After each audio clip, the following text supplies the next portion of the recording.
Luca li guarda e ascolta con interesse, anche se si perde sull'inizio del dibattito. Come fai anche solo a pensare una cosa del genere? A te quello lì sembra uno in grado di sviluppare un pensiero simile. Per come la vedo io, è solo un grande drogato. Ma guarda che il fatto che sia un drogato non esclude necessariamente un'abilità, una sensibilità adeguate alla narrazione di un concetto, un po' più profondo del solito.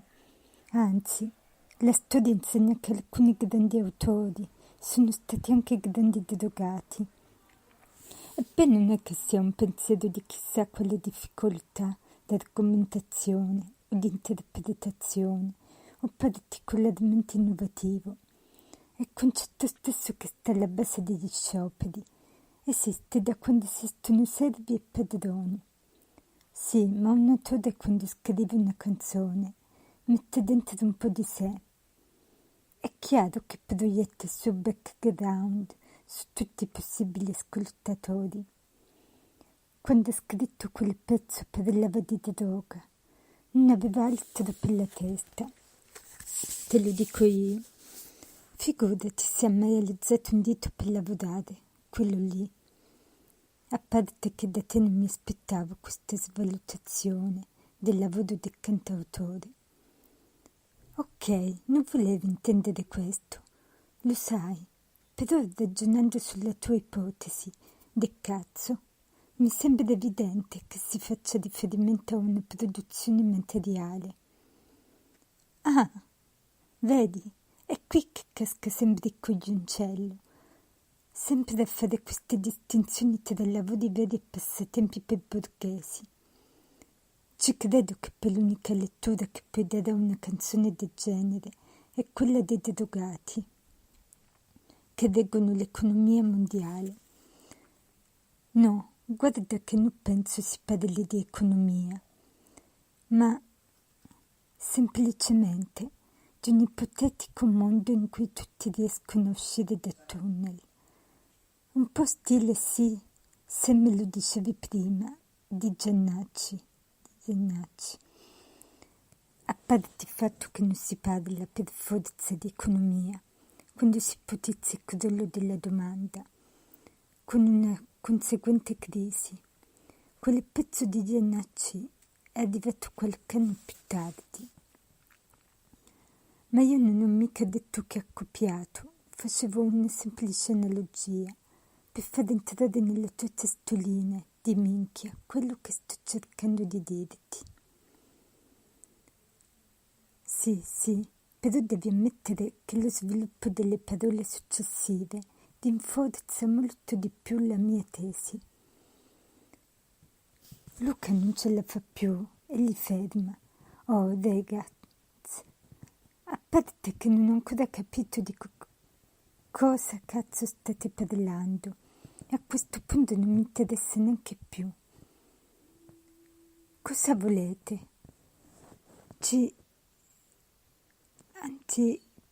O Sangiovese,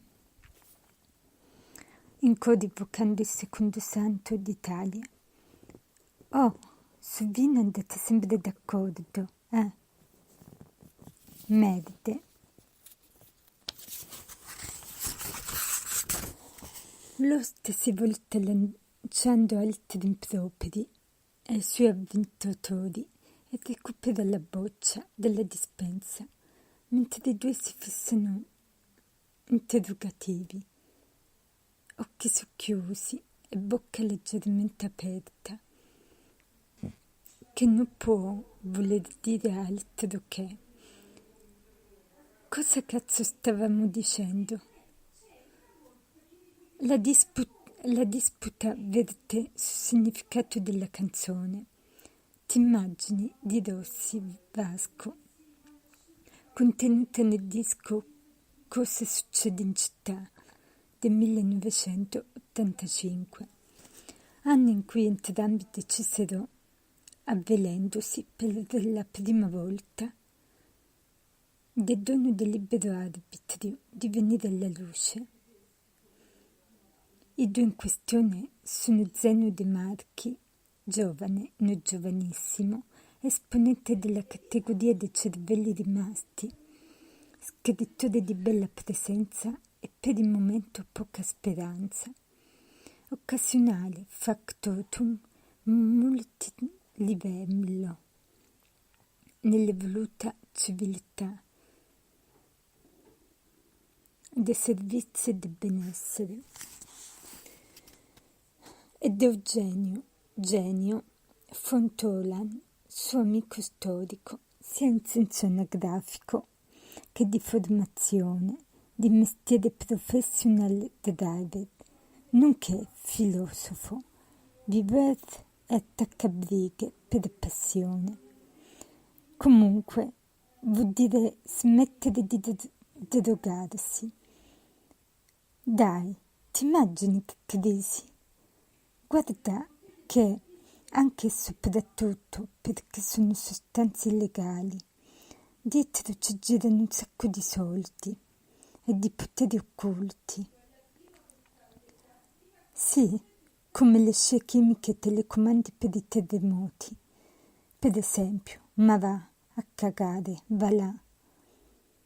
Per me intendeva smettere di lavorare, o più in generale smettere di fare qualsiasi cosa all'interno del sistema.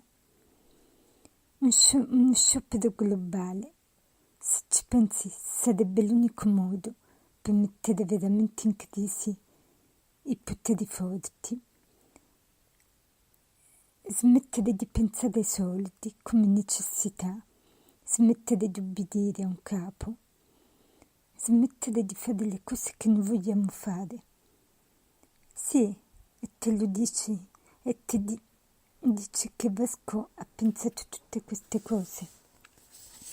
Secondo me si stava facendo due conti in tasca e dopo aver visto quando spendeva in droga ha scritto sto pezzo. Ah, guarda, può anche essere che la scintilla sia stata quella. Ci sta tutta, ma chi ti dice che poi non si sia sviluppato un significato più esteso, importante? Vabbè, ma allora parliamo di niente.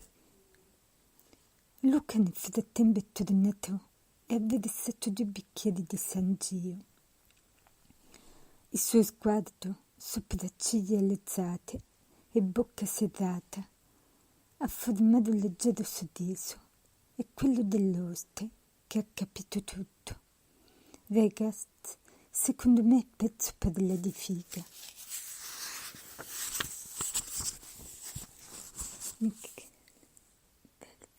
Nel locale sono una compilation di Tropicalia, qualcosa di Gal Costa. Lo spazio è disegnato in maniera tale che il bancone si trovi esattamente a un passo dalla porta d'ingresso, creando così una sensazione di fila perenne. I gestori sono discontrosi, insofferenti, uomini di mezza età, che solo qualche tempo mostrano agli avventori un'umanità profonda e calda, da immigrati che hanno trovato una loro fierezza nel girone dell'economia elvetica, che da secoli dona un alto grado di ricchezza, fregandosene del mondo attorno. I tavoli di legno sono consumati, ma non malmessi, e svelano una memoria nobile.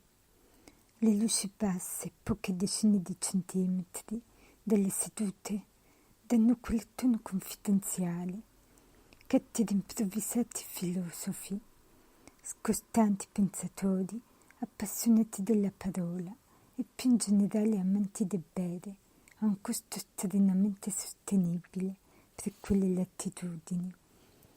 Michele Laccanti non è la classica femme fatale, non fa girare gli uomini per strada. Shellac non è tipo che attira l'attenzione un locale, non è quella che potrebbe finire in copertina su Sports Illustrated, ma è quella a cui chiedereste sempre il numero. poco più alta di 1,50 m, snella, diafana e con una chioma leonina, di capelli rossi che l'annuncia da lontano.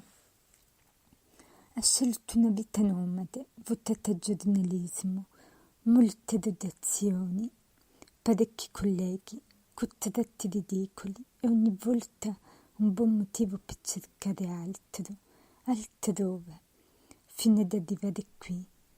Dorme poco da sempre e male, solo di recente.